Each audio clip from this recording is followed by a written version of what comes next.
Welcome everybody to Love Speaks Love. I'm Denise, your host, and my guest today is Celia Fenn. Welcome, Celia. Thank you, Denise, for having me. It's a pleasure to be here. And for those that don't know, just let me get your information up. Celia is an international writer, a mentor, and you have been sharing for a long time. I came across your work in 2016, and already by that time you were very, very public. Old, yes. I started working in about 2004 online, so since 2004, so it's almost 20 years. And of course, before that, I was doing the non-online work. So I would say I've been in this field for about 30 years. Wow, that's a long time. And Celia is a channel, creative and mentor who works with the angelic and galactic families, Archangel Michael, the Elohim angels, and the Royal Star Lion. And yeah, I was saying to Celia before that it was through the Diamond Light Codes that I first came across your work. And when I came back from Australia and was at my mum's, she had this book, the Diamond Light Code book. I think that was about 2012. Yeah. Yeah. All right, so while people are gathering, we normally start Love Speaks Love with a little heart-to-heart connect. And one of the purposes of Love Speaks Love was to encourage people to be more in their heart space and operating more from their heart space. So that's one of the reasons why I do this heart-to-heart connect at the beginning. So I invite us, if we're in a position to do so, if you want to close your eyes, you can, but you don't have to, and not if you're driving, obviously. So let us all just bring our awareness to our heart space in the center of our chest. And let us breathe in love to our hearts, to our beautiful bodies.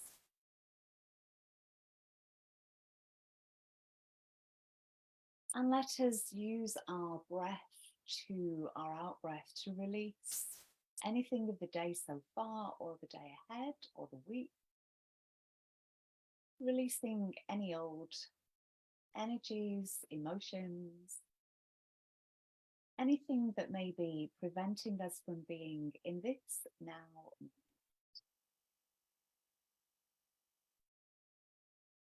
And extending our heart awareness out to the heart of Gaia. And as we do that and connect with her crystalline diamond heart, and feeling Gaia's energy, feeling that heart-to-heart connect, and feeling Gaia's energy moving into our hearts, into our bodies, into every cell.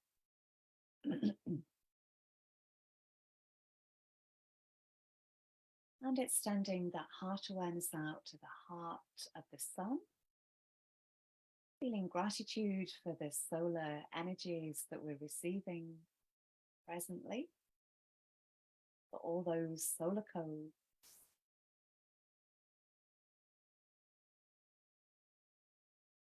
And extending our heart awareness out to the heart of Source Creator. And feeling the solar energy and source energy moving into our bodies, into every cell, into our energy centers, into our auric field, and feeling all of our hearts connecting together, all of us present on the live or on the replay. And often when we do this, I see little beams of golden light connecting all of us around the planet.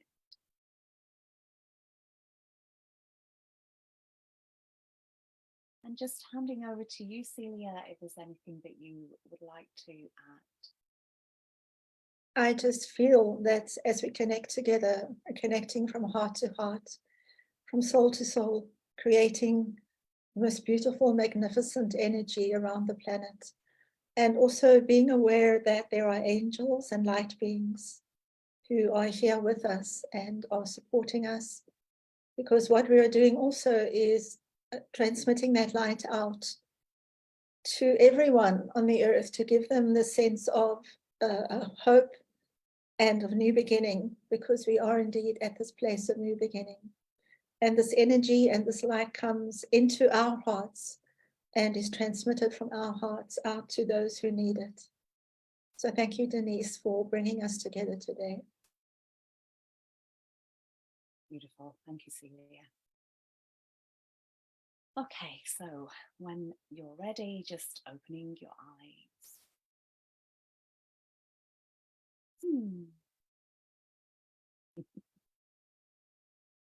It's so lovely and yummy and warm and cuddly. Such a lovely energy. It feels very divine feminine, very supportive and loving. Yeah, it's always hard to come back from that in the beginning. I'm just like, oh, can we just stay here, please? Yes, for an hour. So you've, as you said before, you've been doing this work for 30 years or so. It must be amazing, because you'll have been talking about this time that we're at now Yeah. for so long. It must be amazing to be actually. Well, it's funny, Denise, because everyone was looking forward to 2012. And I worked so hard. I think for about 5 years before that, I just traveled around the planet, and it was all workshops and webinars and still webinars and workshops, seminars about 2012. And when 2012 came, sure, it was a big shift, but we all kind of went, okay, now what? And I'm not the only one, because I read someone else mentioned also that there was this kind of in-breath, and we all looked at each other.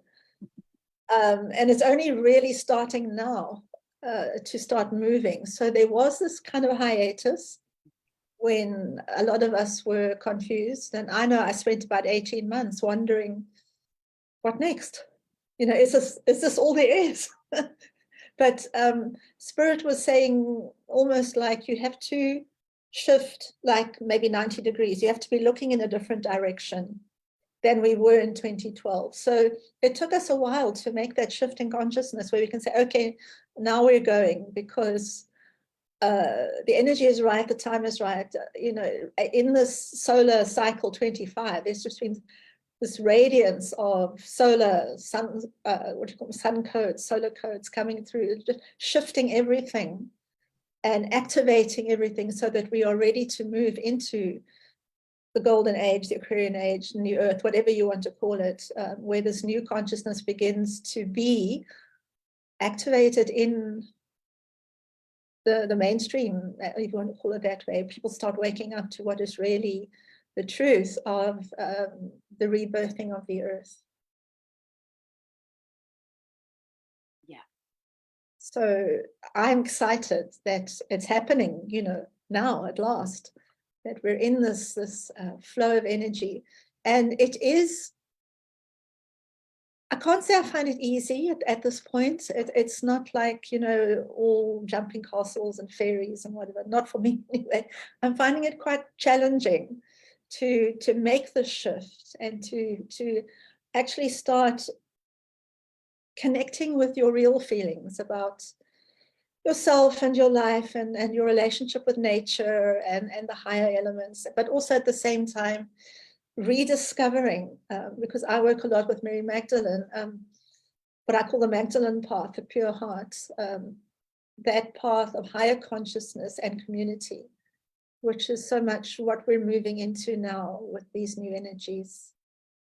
And of course, also what happened in March. I mean, I'm still trying to assimilate that and integrate that, because there was such huge changes in March to bring us to this point, 1st of April, where we can now move forward, but in a very different way, perhaps, to what we might have imagined it would be like, because we're so different, we're so new as we move forward. Yeah, and that's really interesting as well, because you've been doing this work for a long time, But it just seems like everyone is feeling this, everyone's feeling the energy, and we can all get floored by it sometimes. You know, it's not just cruisy, and like you say, it's not just fairies and rainbows and oh, it's just so easy. It's and all those shadow aspects, everything, anything in our bodies. That's so much. You know, we are the leaders, the way showers in this new consciousness, and we're kind of the first to really grapple with what it means. But I often feel sorry for people who don't have our spiritual connections and heart connections, because they must be really struggling to make sense of what's going on at the moment, because it's really like wild out there. And if you don't have your spiritual center and you're not in your heart, it can be very, very difficult. And even, you know, the work I do with my clients, I do personal sessions. I find a lot of very spiritual people are struggling because maybe they thought it was all going to be rainbows and good things, and they're finding it very, very difficult at the moment because our consciousness is being shifted so majorly. It's such a magnificent shift, and the heart is being open, but that leaves you feeling very vulnerable sometimes and not in control of your own reality. And one of the biggest shifts I've had to make personally is to learn to surrender and let go, and just say, to hand it over to my higher self and say, okay, I can't do this anymore. I'm handing it over to you. You sort it out. And generally higher self says, fine, I'll do it. But we're so used to thinking we must be in control and we must sort everything out and we must know what's going on. And to be able to just sit back, you know, as Mary Magdalene taught, and say, okay, I surrender. I accept what is, and I'm just going to hand it over and be patient, because that is the new energy. We can no longer control with ego or will. We can only accept being in the flow and allowing the higher to guide us and lead us, and work through the heart. You know, stay kind, stay calm, stay centered, and just wait for whatever you need to happen in your life, which is very, very different to, I'm in charge, I've got a 5-year plan, I know where I'm going, you know, that kind of old ego-centered. I haven't seen a 5-year plan for ages, because, I mean, I used to run my life on 5-year plans, and then I realized they didn't work anymore, so I just let them go. But, you know, that belief that it's from your ego and your will, you can control your life, is no longer valid.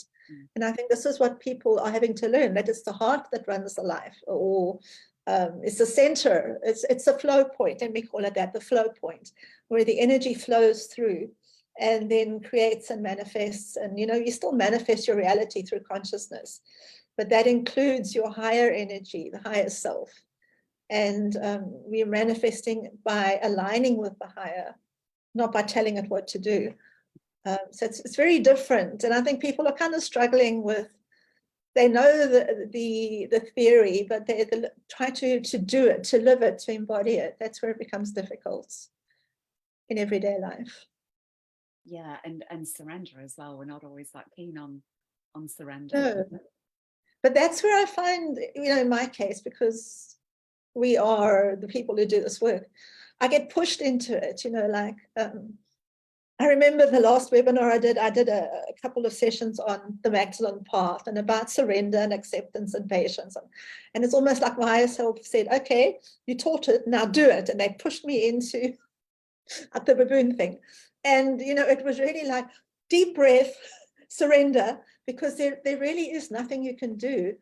But to have to see that and to recognize that with all your wisdom and your knowledge, you still have to hand over, because it's not something that you can do on the material level. It has to be resolved and worked out on the spiritual level and then manifest on the material level.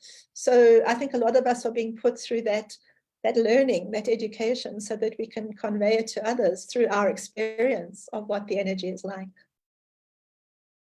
Have you been finding, because we were talking about how we thought everything would shift in 2012, and looking back, many people woke up around that time. Yeah. And it seems that they seem to have got to a much, everything seems to happen to them at a quicker pace. They get to, you know, maybe what took you or me like 5 years to get to a certain point. It might be 5 months to get there. My 5 minutes for some people. Yeah, I often look back and think, when I started out with my ascension process, which was really, I know the exact date, it was full moon in Leo in 2001. And I think how long it took me to move through certain things and integrate certain things. And now people do it in like 2 years. They've gone for me 12 years. They do in 2 years, because a lot of people have been waking up in 2016, 2017, and they're fully on board now, And I think of myself trudging along in 2004 and 2005 and really struggling with the energies. I can't tell you how difficult it was back then, because when we first started this process, I literally thought I was going mad, because I went into major cleansing and releasing and healing and whatever, and it took me a long time, but also accompanied by the usual things, like you lose all your friends and your family thinks you're crazy and you become depressed. And so it all hits at once. And going through all that, but now people seem to do it much more quickly, because the template has been set by those of us who trudge through it. So people can now do it much more quickly. And I think that's what's happening with most of the ascension path. It's becoming something you can do rapidly. And I feel in the future, when more and more people begin this, it won't take them that long at all, because it will be like, okay, I'm raising my consciousness, I can do this in 5 months or 5 weeks or whatever, because there's a path forward. So I think that's where we're going to be seeing major acceleration of the ascension process, because there are so many of us who have already done it, and now it's enabling others to move through it. But also, the heart, again, it's about love, it's about kindness, it's about support, it's about feeling that connection with yourself. It's not a mental process. It's not about learning something. It's about experiencing it through your body. And if a lot of people are supporting you in that process, then it's easier than when I was doing it in 2003, 2, whenever, thinking, what is going on? What is happening here? But at the same time, I started to write about what I was experiencing on the website, because before I was a healer, I was an academic. And I discovered the website, the internet, back in the 90s, because it started in universities. So I already knew from then that this internet was something crazy. And I asked my spirit guides to let me work on the internet, because I liked this idea, and it just took off. I started putting my experiences on my website and saying, this is what I was experiencing. I wrote an article about the symptoms you experience when you go through, I don't know what I called it then, awakening or something. And the people that responded to that and said, yes, I'm going through that too. And I thought I was crazy, but, and I realized that it was a group thing, that it was a planetary thing, and that people all around the world were going through the same process. Of course, now we just accept that as normal. But back then it was like, oh my gosh, everyone's doing it, or lots of people are doing it. So it was the beginning of planetary consciousness as such. And I remember back in, when was it, 2004, I think, when a group of us started doing online meditations. Like everyone does online meditation now, but it was myself and I think it was Lee Carroll was another one, and Steve, pardon? Nobel? Steve Nobel? No, the one in the States, Steve and Barbara, who did, I can't remember, I met them in Russia. Anyway, it was the 3 of us who started doing global meditations online. So it was back in 2004. So we're talking all of 20 years ago. So here we are today, when all these things are normal and natural, and everyone's doing them. It's just so amazing to see how the internet has helped us to feel into the law of one, that we're all one, we're all connected, and that we can start with the next phase of our work, which is creating communities of light. And I've already started this with my groups. We're creating circles of light and spirals of light, so that we can network and support each other into this new phase. So that's just a quick synopsis of the last 20 years, where I've been actively working with the ascension process and with the unfolding of what I would call the divine plan for Earth, for New Earth. It's been really exciting and really rewarding in many ways. Okay, so the energy is coming up. You were talking about May before we went online. Do you want to share about the Emerald Heart energy? Yeah, because we've just come out of this incredibly powerful energy in March, but we're going into some more because on the 5th of May, we have the full moon and eclipse. I think it's a lunar eclipse in Scorpio. And there's 2 weeks before that, there's another eclipse. I think it's a solar eclipse. I can't remember. Anyway, so we have it's eclipse season. But the 5-5 is a stargate, a portal for energies. And because it's in that part of the sky where Sirius and the Pleiades are, and Aldebaran, it has a lot to do with re-energizing the earth and reconnecting with nature, because that is kind of like a theme energy that has been coming through since the equinox. And at the equinox, I worked with what I call the star garden of Aldebaran, which is the original Garden of Eden, which is in that part of the sky, where the Elohim angels and the Pleiadians and the Sirians and some others work together to create templates for seeding planets, specifically the Earth, because we are their major project at the moment. So we're moving into alignment with the Aldebaran star garden and with Sirius and the Pleiades. And so the amount of emerald energy, emerald codes, which are activating the Earth and also activating in us what I call the Emerald Heart, as Archangel Michael calls it, the Emerald Heart. This is to suggest that the heart is a multidimensional, what you call an organ or a part of the light body, whatever. The heart center is multidimensional. And in beginning of the year, we worked with the Aqua Heart, which is the 9th dimensional connection to the oceans and the water plasma. So coming up to the Taurus portal, we're working with the Emerald Heart, which is the 9th dimensional connection down to the earth as co-creators of the new earth. And all these emerald energies are coming in, activating that part of our heart so that we can begin to reconnect with nature in the way that it was intended when the star garden started seeding the garden on the planet, so that we could enjoy our planetary garden as light beings in human bodies. So we were meant to be part of this one. It wasn't meant to be a separation like we've created at the moment, but it was meant to be, imagine, you know, the planet as like a wellness retreat or a holiday resort or something where everybody felt good. And there was this beautiful flow of energy between humans and animals and plants and the planet as a whole.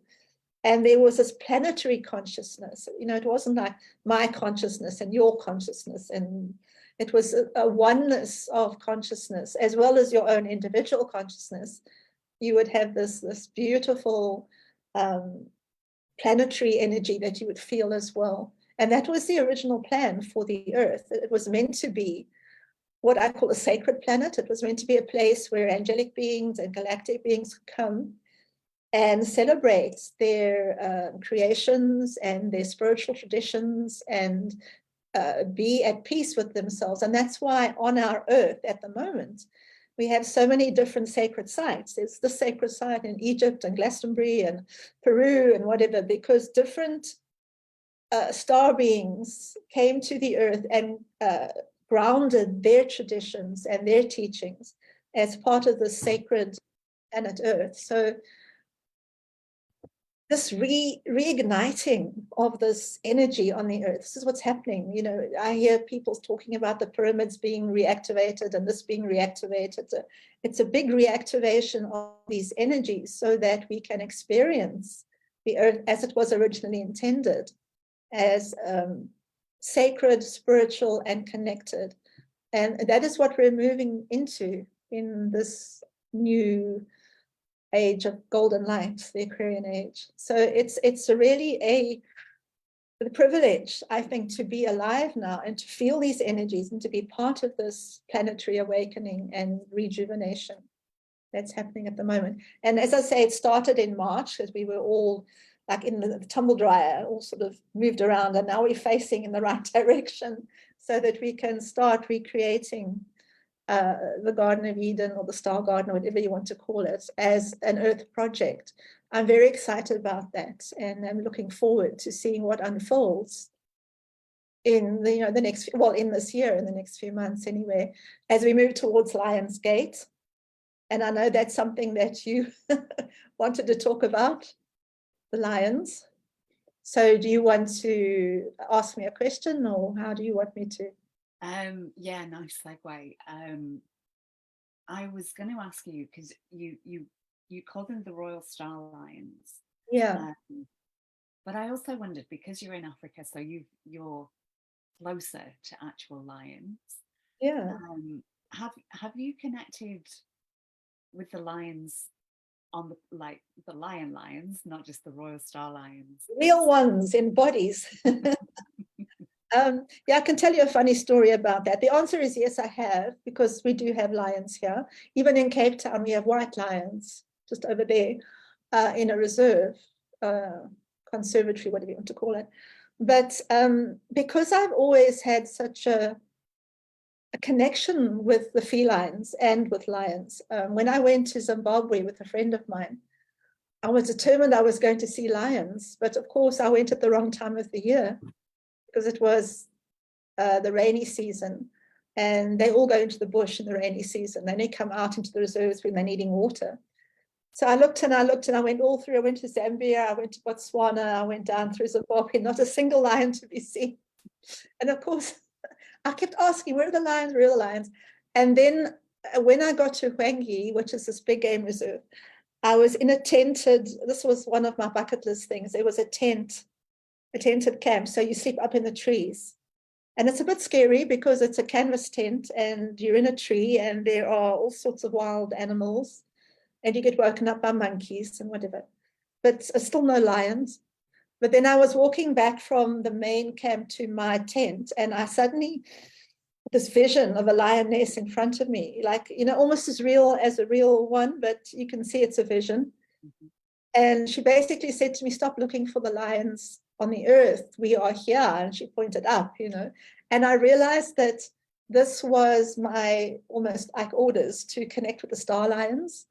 And I realized afterwards when I started doing this that they are very powerful angelic beings, and their role in our galaxy is to be protectors and guardians of the divine plan, and to work with the Elohim and the other angels who are working with the divine plan. So they're protectors and guardians, very powerful.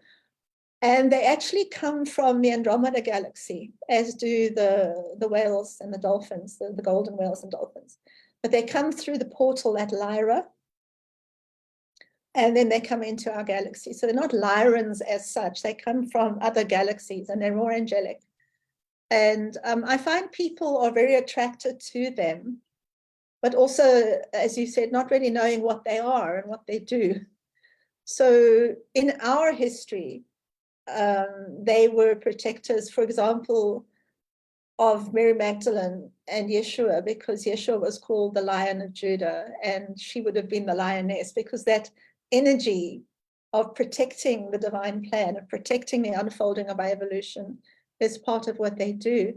And of course, now we can move to the real lions in bodies. The white lions are the protectors. They carry that mission, as it were, to protect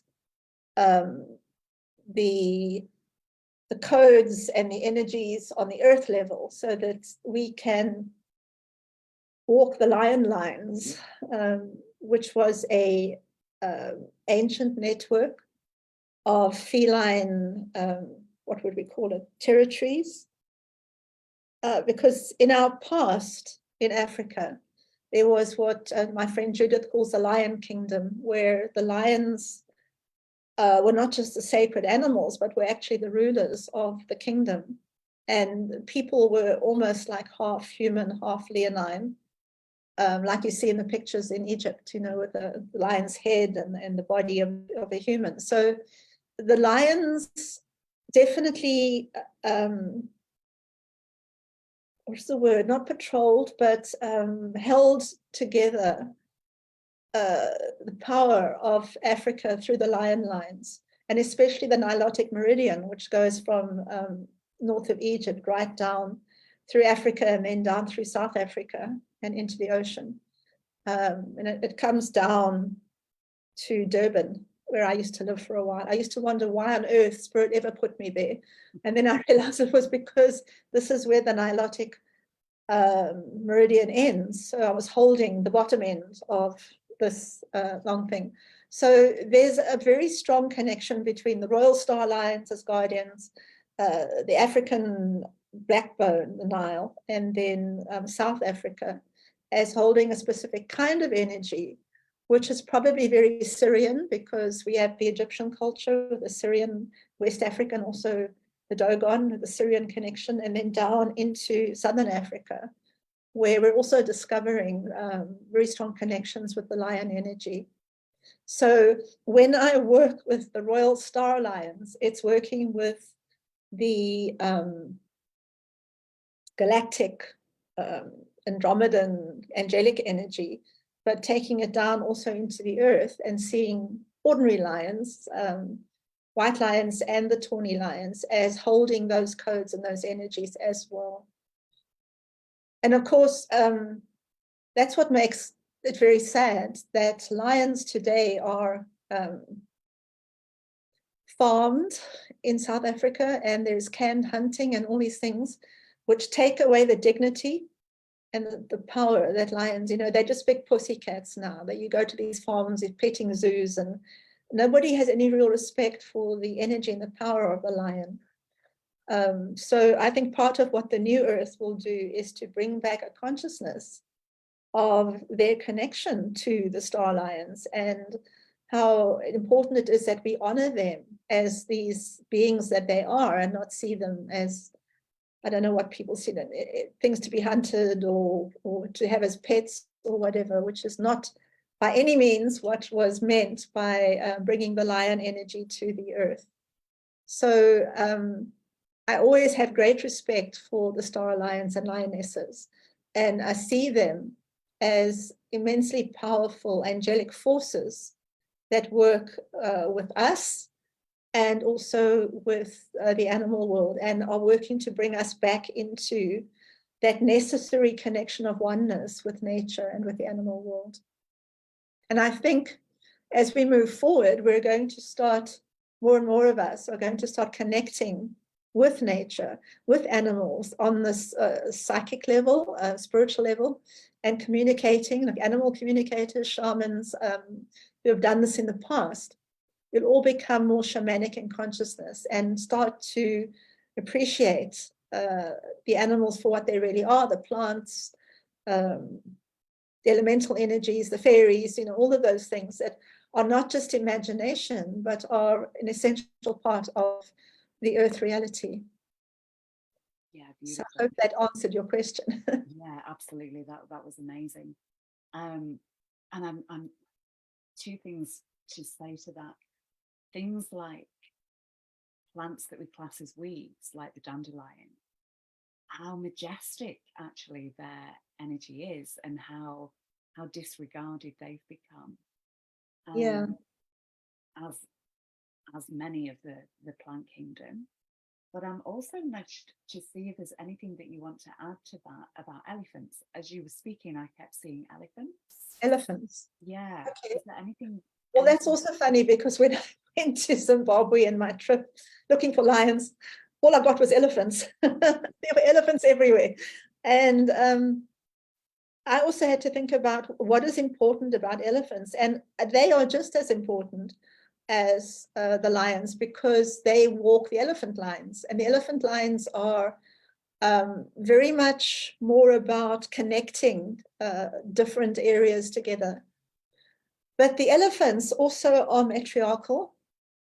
And it is the female elephant who is the leader of the herd. So it brings in an important energy that in nature, very often it is the feminine energy that is surrounds the herd, and the grandmother is the matriarch who leads the herd, which includes the adults and the little ones. So it's about honoring the feminine energy for its power and its strength as well, you know, not just seeing it as an accompaniment to the masculine who is the alpha, but to see that there are species where the feminine energy is the matriarch, and the elephant being one of the most powerful and the strongest beings in Africa is also vegetarian, you know, vegan, doesn't eat anything except grass and leaves and whatever. So interesting perspective on what happens in nature and what we're learning about, because I know a lot of people, when I was at university, I was taught that nature was red in claw and tooth, and it was dangerous and destructive, and you had to be afraid of animals and whatever. And we're just discovering that it's not that way at all. And that if you can connect with animals and speak with them, telepathically communicate with them, that they aren't dangerous. The only time they're dangerous is when they feel threatened or when you're threatening them or whatever. So elephants are wonderful creatures. And I know when I was in Botswana and I went into Chobe, we went in these open safari things that you drive around in, and that you could put your hand out and touch the elephant. It was so close. But they were non-violent, non-destructive. They weren't interested in us, other than here comes some more tourists, you know. But they weren't at all aggressive. That was surprising to me. And also when I went into the park and they took us out into the, what would you call, the river? It's kind of like a swampy bit, and they showed us alligators. Also, you could reach out and put your finger, not an alligator, it's a crocodile, you know. But again, they just stood and looked at us. They weren't aggressive. The only time an animal was slightly aggressive was when they took this boat right into the hippo's face, practically, you know, and the hippo was like, go away. But generally, animals are not aggressive if you're not aggressive to them. Which is something that we don't understand in our culture. We think of wild animals as scary things. So we're having to learn that the fear is often and the aggression is in us, that they just are replaying back to us. And the lions and the elephants are teaching us new ways of walking with the animal world and connecting with the animal world, which is, you know, very exciting living in Africa. And, you know, even when I had my baboon episode, where I was, Denise probably knows, but a troop, which is about 30 of them, just descended on my house when I was out and broke in, because they literally broke a window open and got into my house and just trashed it. So when I came, somebody phoned me and I came rushing back. And I went into my house. They all ran outside, but I went outside and they were all in the garden eating things. And I just stood there and they went on eating things. Like, they weren't afraid of me and I wasn't afraid of them. I just looked at them. So what was a scary experience became an interesting experience, because although they had trashed my kitchens, I got the two of us, different parts of the house, and taken the food and done a lot of damage, it wasn't done in an aggressive way. It was more in a, I'm looking for food, get out of my way kind of thing. And they weren't at all aggressive towards me personally. So it's been about learning that nature is not aggressive. It's actually, at this point, very open to connecting with humans and to start I would call it shamanic work of connecting our consciousness with nature's consciousness the way it was meant to be, and not separating ourselves, saying animals over there and humans here, because we are the apex of creation. In fact, we're all connected here on the earth.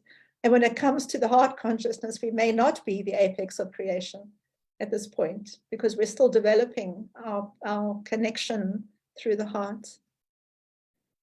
So these are the lessons of living in Africa. And if anyone hasn't connected to the work of Anna Breitenbach, Yeah. Animal communicator in South Africa. Her work is just phenomenal. Yes. Yeah. But also Judith Cusell, who does channel as well. She's also very connected to the grids and the paths in Africa. She knows a lot about that. And Lynette Rink, who I traveled in Zimbabwe with. She also works very deeply with the energies of Africa. She does mostly videos and audio. She doesn't write so much, but also very interesting work in connecting with the original energy structures in Africa, because Africa was one of the original kingdoms before the energies moved north. So it's very ancient energies here that we're working with. And connecting to the animals who brought and held those star energies, because each animal that comes to the planet holds an energy from the galactic side, because in the star garden of Aldebaran, different star beings are working and offering their templates and their energies, which turn into animals. And we have these animals, so elephants and lions and whatever, also have their origins as star beings and are connected to that particular star being.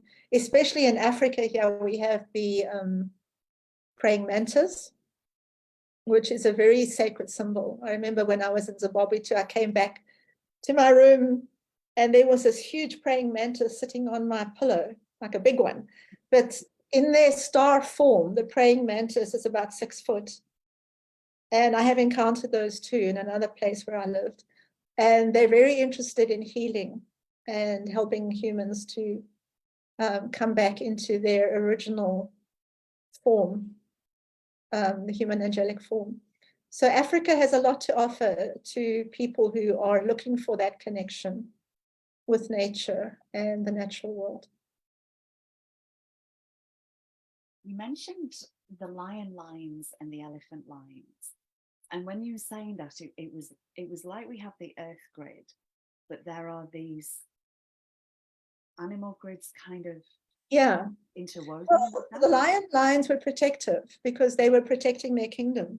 So when a lion claims a territory, it protects that area for its clan, of course.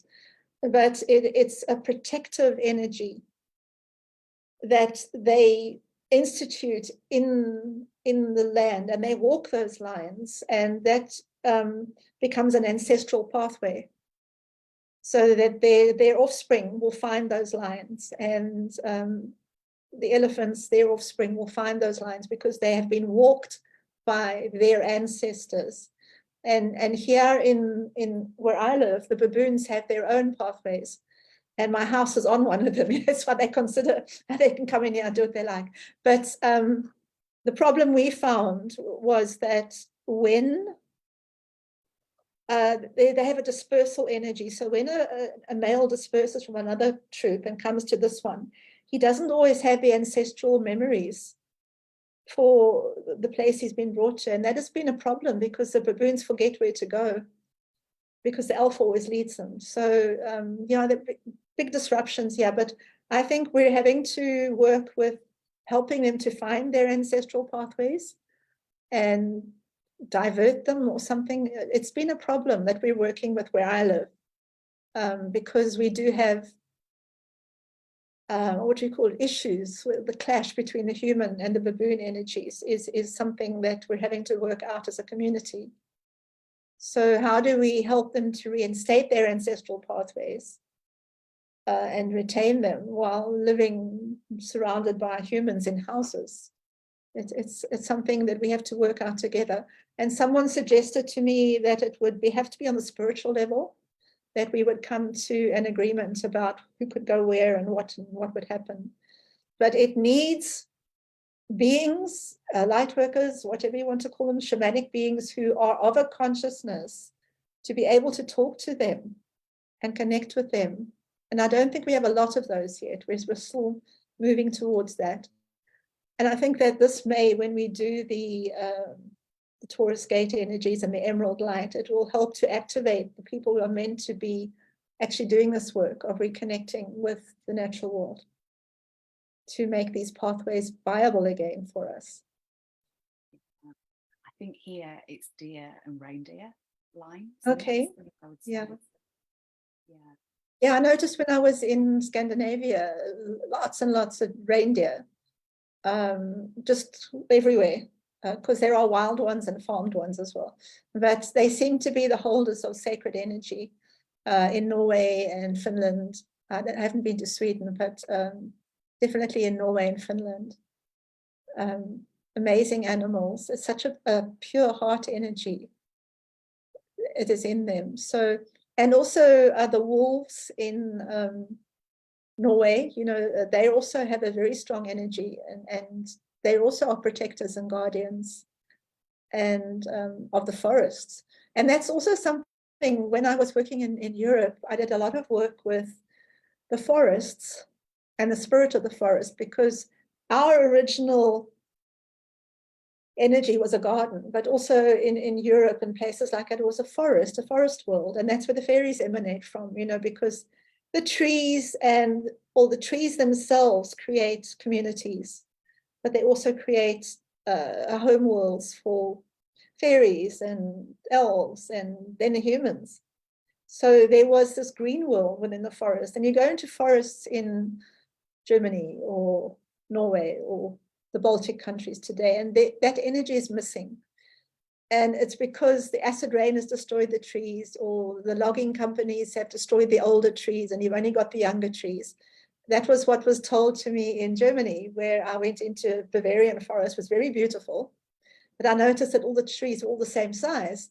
And Archangel Michael said to me that the community no longer exists, because in a natural forest, you have like a mother tree, and then you have the seeds go out, and you have the younger trees. So you have the baby trees, and then you have the teenager trees, and the big trees have this wise consciousness, and the younger trees are more sort of playful, and the leaves go in the wind, and the little babies are just down there trying to come up. So there's this whole community energy in the tree world with different, and the older trees, I actually seen, I'm sure some of you have too, these huge trunks of these older trees that are maybe 1,000 years old.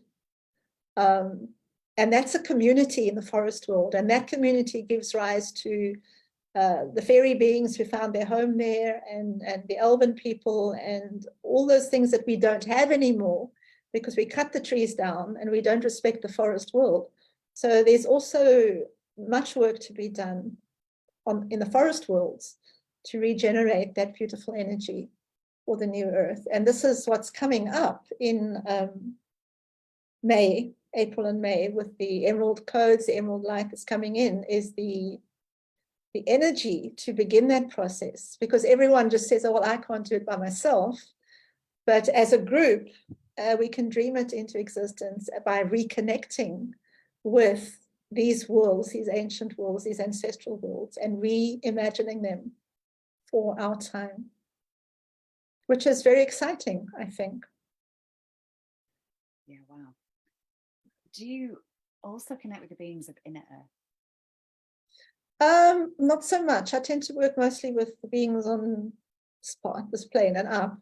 I haven't recently. Might be an interesting thing to do. But I'm more connected with nature, being an African and having so much of it around, more connected with that. I don't know, for example, if there are inner earth cities in the African context. I know I've heard about them in America and South America and whatever. I don't know that anyone's ever mentioned one in Africa. Would be interested to know if there's a connection or a portal to the inner earth through Africa. Interesting. And do you find, because you've been all over the world and connected with the fairies all over the world, are they kind of different in different places? Yeah, they all look different. I was surprised at how big some of them are. I remember when I went to Latvia and I landed at the airport, they were all there to meet me, and they were about 6 or 7 foot, and they were all running around the airport. And I said to my friend, can't you see them? And she says, no, you know, looking at me like I'm crazy. But I could see them all so happy that I was coming, and they'd come out of the forest, and they were skinny, like with little skinny legs and arms and little green outfits, but big, really big. And I found too that quite often fairies are big too. They're not all little people. Sometimes they present themselves as again, 6 or 7 feet, and very beautiful and humanoidish, not always, but recognizably a form, but different features and limbs are different and whatever. So yeah, I've met and encountered different fairy and elven beings in the forests, and always found them to be happy that someone can actually connect with them and see them, because they've been forgotten. The dream of the fairy world is forgotten. No one dreams it anymore. And to find a human that can see them, to them is like wonderful. And they are waiting for us to wake up and start seeing them again. So I don't know what they're like in your part of the world. Yeah, I think a bit of a mixed bag, really. Get the little ones. Yeah, but also like the she energy as well, which I feel is perhaps more elven, but very, very tall, very, very, very, very tall light beings. And there are even taller light beings that I don't have a name for, but I feel them Okay. sometimes. And there were some strange ones that I connected with one time, and it almost looked like it's really hard to describe, like a lava lamp, but it was kind of like no Yeah. distinct form, really. It was kind of like colours, almost Pure like light and color. yeah, almost like some flowers that you get, but the energy was almost toroidal, like coming out of the top and going back down again. And they were huge. They were massive. And I feel different again in Australia. Yeah, I think Australia is a lot like Africa. It's a very rich wildlife. And nature is kind of doing its thing at the moment with all these fires and floods, and it's reforming the whole consciousness of and the relationship between humans and nature. So that's amazing. And the dragons. Let's talk dragons. You love dragons. I must admit, I love dragons too, but I haven't done much work with them. I've met them, I've encountered them, and I think they're gorgeous energy. Very feminine, very creative, and very much, to me, part of the 6th and 7th dimension when we reach that level of imagination, because dragons are imaginary beings. They imagine, they are imagination, they help you to imagine. So I find that, and of course they protect you and empower you, but I find them very, what's the word I want, like friendly. Dragons are friendly. Maybe they're only friendly to women, I don't know. But it's a loving, protective energy that I don't know if that's how you experience them. Yeah, same. And I think almost similar to dog energy in lots of ways. Like I feel like dogs have carried dragon energy actually in the physical. It's like they're still carrying that dragon energy. So that protection, that love, Yes. that pure, Yes. unconditional, loving, but fierce if need be as well. Yeah, I feel that, the gold dragon with its golden hoard was actually the light of the heart, the golden energy. It wasn't real gold, it was the golden light that they protected and regarding it at the time when it was being under attack by so many of the patriarchal energies that were out there. And it was the maiden and the golden hoard that were protected by the dragons, which was the feminine energy and the golden light, of course. So they've always been there to protect those energies and to protect us when we enter into those energies. And I think, if you work with dragons now, especially at this time when we're in transition and there's a lot of old patriarchal energy still trying to claw back what's being lost, that dragons are really great friends to have with you and around you. Yeah, the dragon energy is really strong around here. And it feels like they've been in stasis, a lot of them as well, waiting for our frequency, our resonance to be of a... They were waiting for us to reconnect with that higher energy so that we can take back the gold and take back the feminine energy. They don't have to protect it anymore. We can take it back and they can get on with doing what dragons do, whatever that is, you know, being creative and brave and holding dragon lines in the sky and all those kinds of things. Yeah. Yeah, and I feel the dragons as well, that they've like the original earth lines perhaps were created by the dragons, that it was the dragon energy that that created that. And also, as you say, connecting it with the ethers and with the cosmic energies too. Yeah. Because it is all one, you know, so as you journey out into the cosmos, you journey across a geometric grid, and everything is connected in that, you know, it's not space out there, it's a grid, and it connects everything. And I feel too that what we're going through right now, a lot of people are feeling dizzy and they're feeling things in their heads, and I feel kind of clunky in my body because we're being activated here at the moment so that we can travel the lines out there.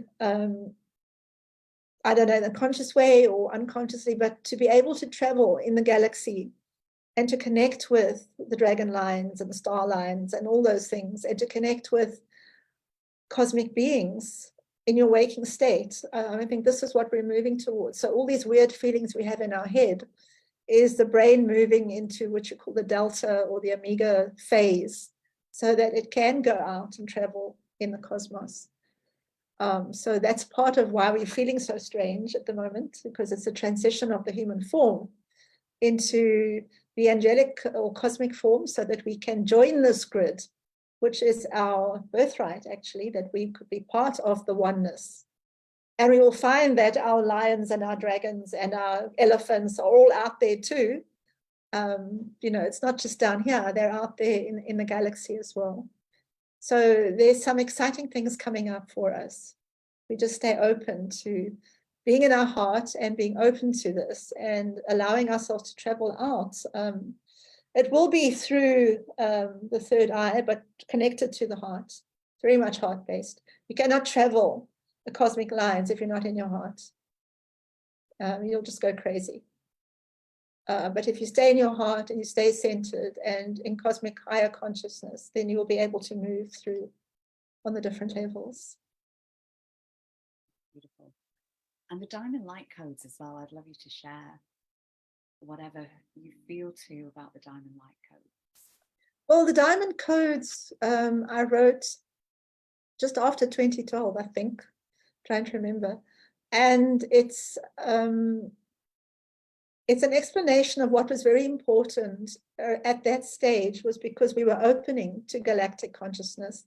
Because in 2011, we moved into the fifth dimension of consciousness. So there was that shift, and then 2012 moving up again. So the diamond codes was an explanation of what was needed to make that shift, which was very much, I think I called it air, fire, water, and earth, and it's connecting with the different elements on the different levels, not just earth, but also cosmic and galactic.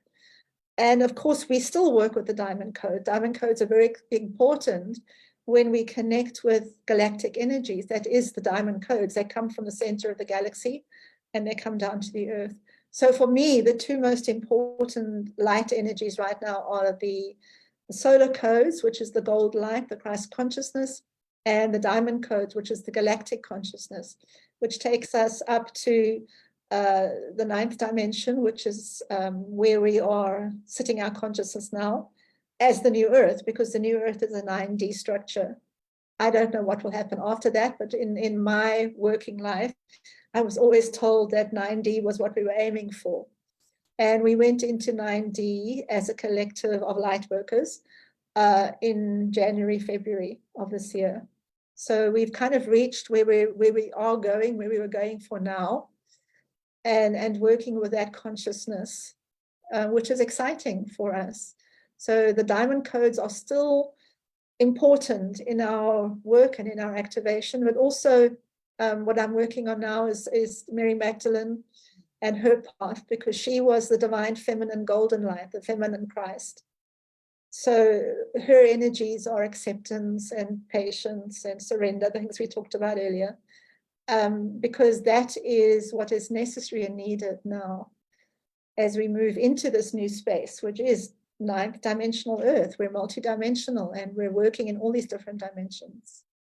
So it's an exciting journey, and it can only get more exciting, but also I think more beautiful and more abundant, because it's really, really, really what we came to do, what we came to experience is this major transition into something new. And is there anything that you'd like to share about the rose? Speaking of Mary Magdalene. About sorry? The rose. The rose, this one. I work with the rose a lot because it's a cosmic symbol for the galaxy, and also for the divine feminine power in the galaxy, which is the Sophia energy, the divine feminine, and Mary Magdalene as the avatar of the divine feminine on the earth. So I feel the rose is very important as a symbol of the power and the beauty and the fragrance of the divine feminine at this time. But also, I've just started a group called the Golden Rose, which is for women in the post 50 years, because I feel in my work with Mary Magdalene that when she was on the earth, her most powerful phase was over 50, when she was a wise woman and an elder, and that she did her teaching and her community building that became the Cathars in that period when she was an older woman. So I'm looking at the idea of the crone as the crowned one, like you're wearing there. That the crown is what in the Germanic languages they call the kroon, which is, I think, where the word crone comes from, is the woman who wears a crown. And it's not the old battered woman on the side of the road, it's the woman who is crowned in her own light and beauty. And that is what we're looking at in this group, is to create a new consciousness template for women over 50, so that they don't just disappear into invisibleness in that period, but they stand out as the radiant golden rose that they are, with the golden light, the Christ consciousness, and their power and their wisdom. That's what we're looking for. And I think the rose is a symbol of all of those aspects. It's beauty, it's cosmic, it's gentle, it's powerful, all of those things. So that's why I wear it all the time, because I feel it connects me to the power that is in that image, in that the flower of life, the flower of beauty, and Mary Magdalene herself. I'm so glad I asked you that, and I don't think I've ever heard the crown described as the crowned one before. That just feels so very apt. Yeah, it totally is. And if you look at women over 50, they don't look like old grannies. A lot of them, the ones who are changing their consciousness, some of them are happy to be look like old grannies, that's fine, but some of us want to look like powerful women who are still doing amazing things at our whatever age we are, so that is the crown that you wear. And it's because after this period of your life, you have opened all your chakras and your crown is wide open. The crown chakra is just amazing. And also, if you think of the pictures of the saints, they always have this golden thing around here. So it's the crown of your own crown chakra, as it were, because it's brilliant and illuminated at this stage in your life, because you've passed through all the dramas and the traumas of your earlier life, and you're in a place of contentment and groundedness and knowledge. You know that you can sort most things out, and you've been there, done that, seen that, know all about it. So you have a much more grounded approach to life in those years, and therefore you can become the grandmother or the leader of a community and be seen as such, because you have this power and this wisdom. And Archangel Michael also says that as we move into this consciousness change, it's going to be women in this age group, by providing this new template, who are going to change consciousness and shift it, because we can't create the new earth with the old consciousness. We have to bring in something new. And then the newest thing is, okay, let's look at women in these years, and instead of retiring them to their knitting, let's allow them to be community leaders, you know, and to be wise and spiritual. And what's going to happen is you're going to get this wave of women who will become spiritual teachers and leaders because they are crowned and ready to go with the work. They're not ready to stop. They're just ready to put on their crowns and keep going and shift consciousness into the new earth. So I'm looking forward to that. Wow. You mentioned the Golden Rose group. Is there anything else that you have coming up at the moment that you want to share about? Yeah, I'm doing the webinar series for it's called Bringing Heaven to Earth, the adventure of the Emerald Heart. And it's about activating your Emerald Heart in order to connect with the star garden at Aldebaran and bring the codes down and bring the codes to the earth. And then also about how you can live. I'm doing a thing on the 369 energy and how that is abundance, balance, and wisdom and ancestral pathways, and how you can align with those energies and make them work for you. So I think it'll be really exciting. It's the way I do my webinar series is it's 5 webinars, and one of which is a ceremony, which is the 5/5 and the full moon. And then the first 2 are the introduction and the last 2 are integration. So it's really like a journey through the energies that you can take with me. And if you want to know more, I haven't got it up yet. It'll be up by next week. I'm busy doing it now. But it's at my website, which is celiafenn.com. So if people want to just keep an eye out for that, it will be all about what we've been talking about in many ways. So thank you, Denise. Beautiful, thank you. Whew. That was packed with lots of juicy stuff. Thank you so much. Thank you for having me. It's been great to talk with you. And thank you to everybody who's been with us on the live as well and on the replay. And I just invite us to bring our awareness back to our hearts as we close, and you know, even just have a little tune in. And how does your heart feel at the end of this? Does it feel more expanded? And if you can try and keep your awareness in your heart or working from your heart for the rest of the day, that will be amazing. Okay, so thank you, Celia. Thank you, everyone. I will stop the live and I'll look at the comments. There's so many comments coming in, but I just couldn't. Yeah, you can't mention away. I found that recently that I can't look at comments because I'm so focused on what's going on. Information overload. Yeah, so thank you, everybody. We'll see you soon.